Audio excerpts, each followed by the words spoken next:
जम्मू कश्मीर के अनंतनाग में सुरक्षा बलों ने 2 आतंकियों को घेरा। सूत्रों के मुताबिक एक को मार गिराया। जम्मू कश्मीर के अनंतनाग में आतंकियों और सुरक्षा बलों के बीच एनकाउंटर। ड्रोन के जरिए भी सर्च ऑपरेशन जारी। सुरक्षा बलों ने आईडी के जरिए आतंकियों के ठिकाने को उड़ाया। 5 किलो आईडी से किया तबाह। शहीद कर्नल मनप्रीत और शहीद मेजर आशीष के शव ले जा रहे हेलीकॉप्टर की तस्वीरें। कल का बताया जा रहा है वीडियो। शहीद कर्नल मनप्रीत सिंह का आज मोहाली के भंजौड़िया गांव में अंतिम संस्कार होगा। शहीद मेजर आशीष का अंतिम संस्कार आज दोपहर पैतृक गांव मिंझौल में दी जाएगी विदाई। शहीद रवि कुमार का पार्थिव शरीर किश्तवाड़ में पैतृक गांव पहुंचा। शहीद की दिसंबर में थी शादी। हरियाणा के पानीपत में शहीद मेजर आशीष के परिवार से मिले सेना के अधिकारी। शोकाकुल परिवार को ढांढस बंधाया। शहीद मेजर आशीष के बुजुर्ग रिश्तेदार हाथ में देश का झंडा लेकर परिवार को सांत्वना देने पहुंचे। एलजी मनोज सिन्हा ने शहीदों को श्रद्धांजलि दी। कहा, कृतज्ञ राष्ट्र सदैव वीरों का ऋणी रहेगा। श्रीनगर के लाल चौक पर कश्मीरी पंडितों का कैंडल मार्च। बैनर पर लिखा, आखिर कब तक। श्रीनगर में सिविल सोसाइटी के लोगों ने शहीदों को श्रद्धांजलि दी। पाकिस्तान के खिलाफ दिखा गुस्सा। जम्मू कश्मीर को गांदरबल में कैंडल मार्च। स्थानीय लोगों ने शहीदों को दी श्रद्धांजलि। जम्मू कश्मीर के पुलवामा में स्थानीय लोगों ने शहीदों को श्रद्धांजलि दी। निकाला कैंडल मार्च। जम्मू में युवा कांग्रेस ने शहीद हुए जवानों को दी श्रद्धांजलि। आतंकियों से बदले की बात कही। जम्मू कश्मीर के पुंछ में बीएचपी और बजरंग दल ने शहीदों को श्रद्धांजलि दी। पाकिस्तान पर सर्जिकल स्ट्राइक की मांग। हरियाणा के पूर्व मुख्यमंत्री भूपेंद्र सिंह हुड्डा ने कहा, सरकार को कड़ी कार्रवाई करनी चाहिए। बीसीसीआई उपाध्यक्ष और कांग्रेस नेता राजीव शुक्ला ने कहा, एक एक शहीद का बदला लेना। बीजेपी सांसद मनोज तिवारी का बयान, ऐसा जवाब मिलेगा कि उनकी रूह कांप जाएगी। केंद्रीय मंत्री राजीव चंद्रशेखर का आरोप, कहा, जम्मू कश्मीर के लोगों की पीड़ा के लिए फारूक परिवार जिम्मेदार। 2 ISIS आतंकियों को फांसी की सजा। लखनऊ में एनआईए की विशेष अदालत ने सुनाया फैसला। पीएम मोदी ने विपक्षी गठबंधन पर साधा निशाना। कहा, भारत को मिटाना चाहता है गठबंधन, देशवासी सतर्क रहें। पीएम मोदी ने कहा, विपक्ष के इंडी गठबंधन ने तय किया कि भारत की सनातन संस्कृति को समाप्त करके रहेगा। पीएम मोदी की टिप्पणी पर प्रियंक खरगे ने कहा, सनातन धर्म 3500 से अधिक साल से जीवित है और जीवित रहेगा। नरेंद्र सिंह तोमर ने एमपी के उमरिया में राहुल गांधी पर कसा तंज। कहा, राहुल गांधी सीजनल हिंदू। एसपी सांसद बरका डिप्टी सीएम मौर्य पर पलटवार। 2024 में चुनाव होना तय कि सीट उनको नहीं मिलेगी या हमें। आरएलपी नेता हनुमान बेनीवाल का बयान, जब सरकार गिर रही थी तब भी मैंने पायलट का नाम सीएम के लिए बढ़ाया। दिल्ली कांग्रेस के नेता अरविंद लवली ने कहा, कांग्रेस नेतृत्व देने के लिए सक्षम, संगठन को मजबूत करना लक्ष्य। आम आदमी पार्टी कांग्रेस के बीच फिर तकरार। आप नेता अशोक तंवर का पलटवार, रस्सी जल गई, बल नहीं गए। आरजेडी नेता मृत्युंजय तिवारी ने कहा, हमारे पास पीएम मोदी से बेहतर पीएम उम्मीदवार। महंगाई पर बात करेगी बीजेपी। पटना में नेता विपक्ष विजय सिन्हा ने कहा, नीतीश से बीजेपी अब कभी गठबंधन नहीं करेगी।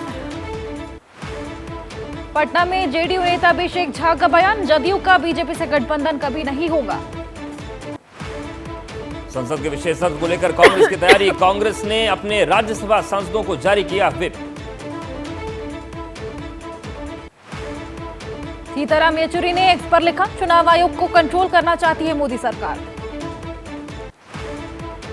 मध्य प्रदेश विधानसभा में नेता प्रतिपक्ष गोविंद सिंह ने कहा, आरएसएस अफवाह फैलाने वाली सोसाइटी। बीजेपी सांसद मनोज तिवारी ने पीएम मोदी को बताया भगवान राम और कृष्ण का अंश। कहा, चक्र लेकर निकल पड़े हैं नरेंद्र मोदी। राहुल गांधी ने अपनी लद्दाख यात्रा से जुड़ा वीडियो किया जारी। कहा, उठाते रहेंगे आवाज। हैदराबाद में कांग्रेस की बैठक को शर्तों के साथ तेलंगाना पुलिस की इजाजत। 17 सितंबर को होगी मीटिंग। दिल्ली आबकारी नीति मामले में ईडी ने के कविता को किया तलब। बीआरएस नेता ने कहा, ईडी का नोटिस राजनीति से प्रेरित। टीडीपी और जनसेना एक साथ लड़ेगी अगला चुनाव। जगन सरकार के खिलाफ दोनों पार्टियां एक साथ। जेल में बंद टीडीपी नेता चंद्रबाबू नायडू के बेटे नारा लोकेश का दिल्ली दौरा, कई नेताओं से कर सकते हैं मुलाकात। कर्नाटक में फेक न्यूज से निपटने की कांग्रेस सरकार की तैयारी, प्रियंक खरगे ने कहा फेक न्यूज लोकतंत्र के लिए खतरा। हिंदी भाषा को लेकर सियासी बयानबाजी, बीजेपी नेता एन तिरुपति ने कहा गलत कह रहे हैं उदयनिधि स्टालिन।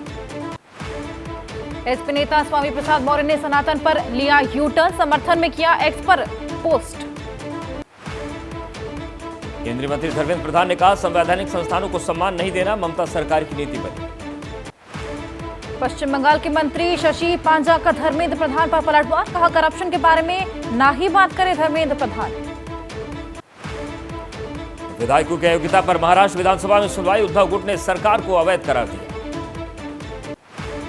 मनी लॉन्ड्रिंग के मामले में 14 दिन की हिरासत में जेडीयू एमएलसी राधाचरण शाह, पटना के एमपी एमएलए कोर्ट का फैसला। नासिर जुनैद हत्या के मामले में मोनू मानेसर को 15 दिन की न्यायिक हिरासत में भेजा गया।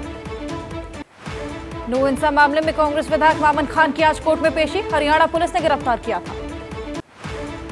मोनू मानेसर को लेकर ओवैसी ने हरियाणा सरकार पर साधा निशाना, राजस्थान की गहलोत सरकार पर ध्रुवीकरण का लगाया आरोप। दोषी नेताओं के आजीवन चुनाव लड़ने पर रोक लगाने की याचिका, सुप्रीम कोर्ट में होगी सुनवाई। दिल्ली के डिप्टी सीएम मनीष सिसोदिया की जमानत याचिका, सुप्रीम कोर्ट में होगी सुनवाई। ईडी के समन के खिलाफ झारखंड के सीएम हेमंत सोरेन की याचिका, सुप्रीम कोर्ट करेगा सुनवाई। आज कांग्रेस नेता सज्जन कुमार के मामले में दिल्ली की कोर्ट सुनाएगी फैसला, दिल्ली सिख दंगे का मामला। पटाखों की बिक्री पर सुप्रीम कोर्ट की दिल्ली पुलिस को फटकार, पूछा रोक के बावजूद बाजार में बिक्री कैसे। यूपी में सरकार के आश्वासन के बाद वकीलों की स्ट्राइक खत्म, वकीलों पर दर्ज मुकदमे होंगे वापस।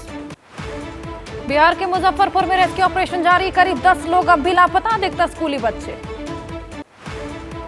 मुजफ्फरपुर में स्थानीय लोगों ने सरकार के खिलाफ खोला मोर्चा, हालात बिगड़ता देख वापस लौटे विधायक। नाव हादसे पर चिराग पासवान ने नीतीश पर साधा निशाना, कहा 18 साल से सीएम है नीतीश, लेकिन बच्चे नाव से जाते हैं स्कूल। केरल में निपा वायरस को लेकर अलर्ट, सरकार केंद्रीय अधिकारियों के साथ राज्य के स्वास्थ्य मंत्री की मीटिंग। पंजाब में फतेहगढ़ के विश्वविद्यालय में छात्रों का हंगामा, जबरदस्त प्रदर्शन, तोड़फोड़ और पथराव। पंजाब के पटियाला यूनिवर्सिटी में छात्रा की मौत के बाद हंगामा, छात्र संगठनों ने प्रोफेसर की पिटाई की। यूपी के हापुड़ में एक स्कूल में परिजनों का हंगामा, बच्चे के हाथ में कलावा उतरवाने का टीचर पर आरोप। लखनऊ में गाड़ी से उतरते वक्त फटा ऑक्सीजन सिलेंडर, हादसे में एक की मौत, एक की हालत गंभीर। दिल्ली के अशोक विहार इलाके में टैंकर की चपेट में आई बच्ची, टैंकर बैक करने के दौरान हादसा हुआ। देश के कई इलाकों में भारी बारिश का अलर्ट, छत्तीसगढ़ और पूर्वी मध्य प्रदेश के लिए चेतावनी जारी।